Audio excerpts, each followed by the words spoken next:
तो वीडियो शुरू करने से पहले मैं आप लोगों से माफ़ी मांगना चाहता हूँ, क्योंकि आज के इस वीडियो में मैं कुछ ऐसी चीज़ें बोलने वाला हूँ जो हो सकता है कि आपको बुरा लगे।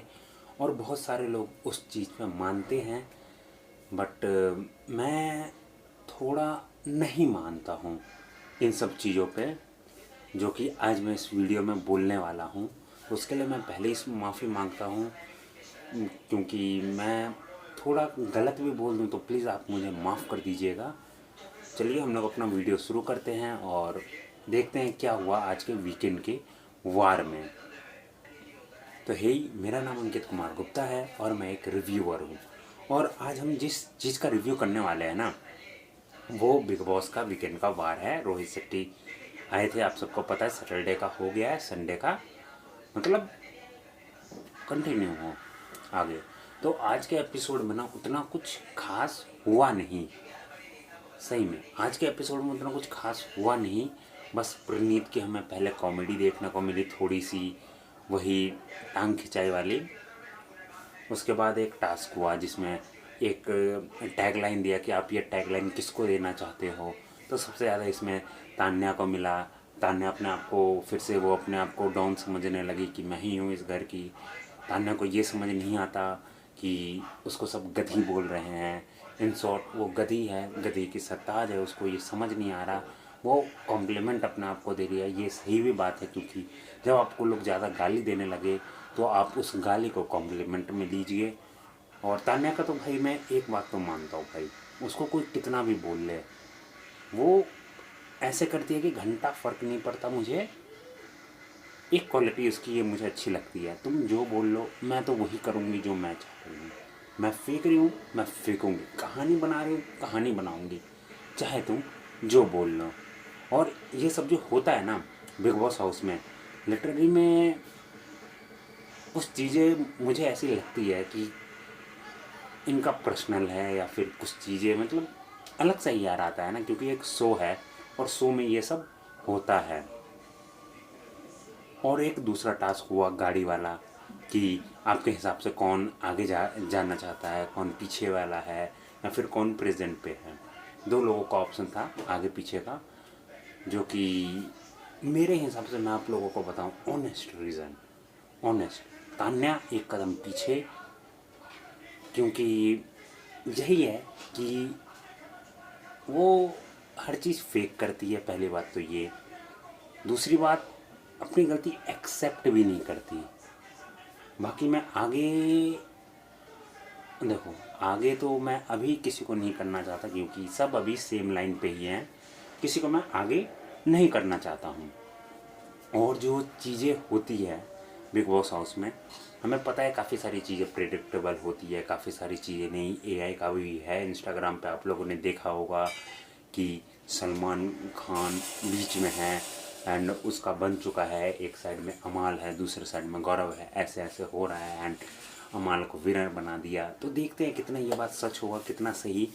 और एक्चुअली में ये मुझे भी सच लग रहा है कि ऐसा ही होगा। टॉप 2 में एक हाथ में गौरव, एक हाथ में अमाल, और जिता दिया। अब जो टॉपिक पे हम लोग आने वाले हैं, उस टॉपिक के लिए मैं पहले से ही माफ़ी मांग रहा हूँ, क्योंकि हो सकता है कि मैं कुछ गलत बोल दूँ। तो एक एस्ट्रोलॉजर आई थी बिग बॉस हाउस में, उसने क्या ही नया बोला, सबको पता था वही बात बोला है। हाँ जी, सबको पता था वही बात तो बोला है उन्होंने। बिग बॉस देखने से ये कोई भी बता देगा कि क्या क्या हुआ है। एंड वो अपने शो को प्रमोट करने आई थी। आई रिपीट, अपने शो को जियो हॉटस्टार पे जो उसका शो आ रहा है उसको वो प्रमोट करने आई थी। अब मैं ऐसा क्यों कह रहा हूँ, इन सब चीज़ों पे मैं एक्चुअली पढ़ता नहीं हूँ, बट मैं एक चीज़ ना पकड़ लिया हूँ, वो मैं आप लोगों को बता रहा हूँ, जो मुझे मेरे दिमाग में बैठ गया और आप लोगों से मुझे वो चीज़ शेयर करनी है।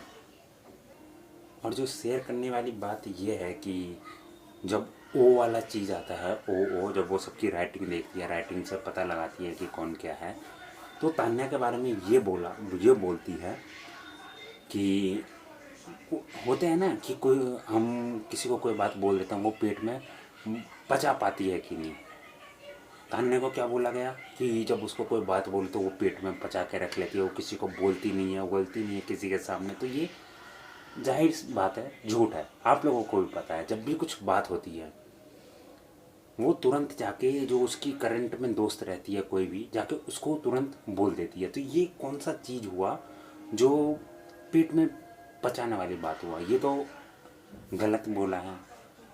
एंड केवल मैं इसी बात पे बोलूँगा, बाकी चीज़ों पे मैं नहीं बोलूँगा ऑफ कोर्स, क्योंकि मैं इसके बारे में ज़्यादा जानता नहीं हूँ।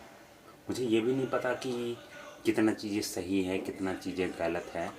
बट तान्या का जो था ना ये मैंने पकड़ लिया था, क्योंकि तान्या है ही ऐसी कि उसको कोई भी बात आप बोलो तो वो सामने जाकर बोल देती है। एंड मुंह पे जो उसके बोला कि नहीं। एंड मेन क्या होता है, जब आप आते हो एज अ होस्ट या फिर एज अ गेस्ट, आपका रहता है फेयर काम करना। लेकिन तान्या के साथ पता नहीं उसको क्या हो गया, वो भी रोने लगी। रोने पे मैं कुछ नहीं बोलूँगा, ऑफ कोर्स इमोशनल होते हैं लोग एक दूसरे को देख के, काफ़ी बार मैं भी हो जाता हूँ। बट इतना तो मैं नहीं होता हूँ किसी और के लिए। किसी और के लिए मैं इतना अपने आप को रोतरू नहीं दिखा सकता।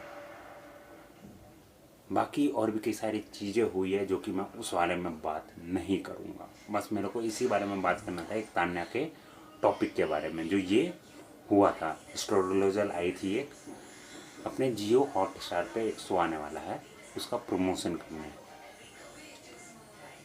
और ये मुझे पता नहीं कि बिग बॉस वाले इन सबको क्यों बुलाते हैं। ऑफ कोर्स इतने दिनों से वो बाहर हैं, वहाँ घर के अंदर है। एंड कुछ चीज़ें अच्छी बोल दो यार, सही है। क्योंकि इन सब चीज़ों पे मैं नहीं मानता। मैं मानता हूँ कि आप कामयाब तभी होगे जब आप मेहनत करोगे, जिस चीज़ पे आप जाना चाहो उस चीज़ पे। और फ्यूचर जानने से पहली बात तो मुझे ऐसा लगता नहीं है कि कोई फ़ायदा होगा, क्योंकि इवेंचुअली फ्यूचर एक तरीके से लिखा गया है। जो वो चीज़ होना है वो चीज़ हमारे साथ होके रहेगा, चाहे हम कितना भी हाथ पाँव मार लें। बट आपका ये है कि कोशिश करते रहना है। और मैं इसलिए भी बोल रहा हूँ ये सब चीज़, क्योंकि ये कलयुग है। और रोहित शेट्टी के फिल्म में ही डायलॉग है, ये कलयुग है, इधर कुछ भी हो सकता है भाई। जैसे रजत दलाल ने पकड़ा था और मारा था, ये वो भी कलयुग का ही है। नकली को जो पकड़ा था, मैं ज़्यादा क्लियर बोलूँगा नहीं। बाकी मुझे नहीं लगता कि एस्ट्रोलॉजर को बुलाना चाहिए बिग बॉस में उन सबको। मतलब ऑफ कोर्स उनका काम ही यही होता है कि जो हम सुनना चाहें पॉजिटिव हमें वो बताएं। क्योंकि कोई भी किसी का भी भाई भगवान के अलावा फ्यूचर नहीं बता सकता। भगवान भी कहते हैं कर्म करो फ्यूचर अपना बनाओ, सीधा बात है। अगर कोई अपना फ्यूचर, कोई आपको आपका फ्यूचर बता सकता है तो वो अपना फ्यूचर खुद प्रेडिक्ट करके खुद वो काम क्यों कर रहा है? ये थोड़ी सोचने वाली बात है। इस कलयुगी दुनिया के हिसाब से मैं बात कर रहा हूँ। कलयुगी दुनिया, आई रिपीट, कलयुगी दुनिया है। तो मैं ये भी मानता हूँ कि कई सारे जो होते होंगे ऐसे एस्ट्रोलॉजर, वो ओरिजिनल होते होंगे, सही होते होंगे। मैं ये नहीं कह रहा कि वो फेक है, बट वो भी हो सकता है रियल है। बट वो जो टॉपिक था ना तान्या वाला, मैं केवल उस चीज़ पे बोल रहा हूँ, क्योंकि वो चीज़ मैंने नोटिस की है। जब भी आप तान्या को कोई बात बोलो वो जाके तुरंत मुंह पे बोल देती है किसी और को। पेट में वो बात पचा ही नहीं पाती, लेकिन वो बोल रही है कि आप पेट में बात पचा लेते हो कुछ चीज़ों को। ऐसे हो सकता है कि मेरे समझने में थोड़ा दिक्कत हुआ हो, बट मुझे ऐसा लगा कि यही बोला गया है। फ़िलहाल के लिए ज़्यादा तो हम कुछ बोलेंगे नहीं, क्योंकि अब 2-3 हफ्ते बचे हुए हैं यार बिग बॉस के फाइनल आने में। और देखते हैं कौन जीतता है यार इस साल का बिग बॉस। और मैं जैसे बोलते आ रहा हूँ 2-3 वीडियो से कि इस बिग बॉस को ना कोई जानने वाला है नहीं कि 19 में कौन आया था। सही में भाई जिस तरीके से सीज़न चल रहा है, आई थिंक ये वर्स्ट सीज़न है बिग बॉस के।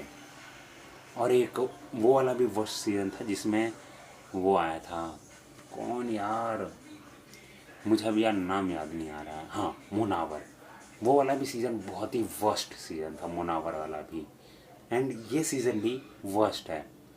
बाकी आप लोग कमेंट करके बताओ क्या ये सीज़न वर्स्ट है या नहीं। आप 10 में से अब तक इसको कितना रेटिंग दोगे हमें कमेंट करके ज़रूर बताइएगा। और अगर आप लोग मेरा जानना चाह रहे हो तो मैं इसको है ना केवल 2 रेटिंग दूंगा। एक सलमान खान का होस्टिंग की वजह से, दूसरा जियो हॉटस्टार क्योंकि उस पर मैंने पैसे दिए हैं देखने के लिए। बाकी कंटेस्टेंट में सही में उतना दम है नहीं। और जिस तरीके से बशीर का भी आया था कि अमाल को बार बार बुला रहे थे, क्या चीज़ समझाने के लिए ये मुझे पता नहीं, बट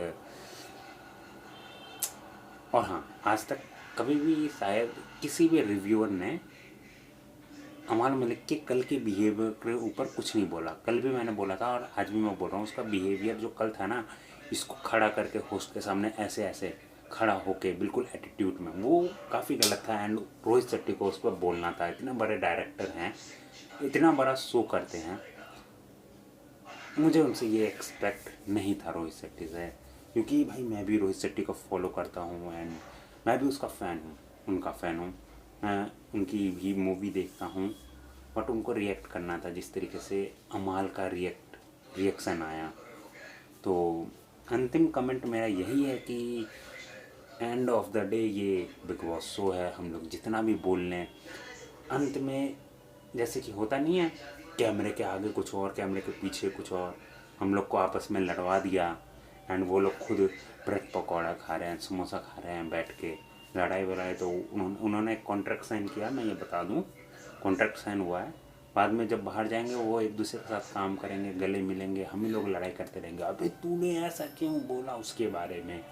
तो यही सब चीज़ें हैं, बस यार पर्सनल मत लो, बाकी हैप्पी रहो और खुश रहो, और जो काम कर रहे हो अच्छे से करो, किसी की बात ना सुनो, चाहे कोई भी आपको कुछ बोले, क्योंकि जब आप ऊपर जा रहे हो टांग खींचने वाले बहुत हैं। बाकी आज के इस वीडियो में इतना ही, तब तक के लिए गुड बाय आप सभी को, जय श्री राम, बाय।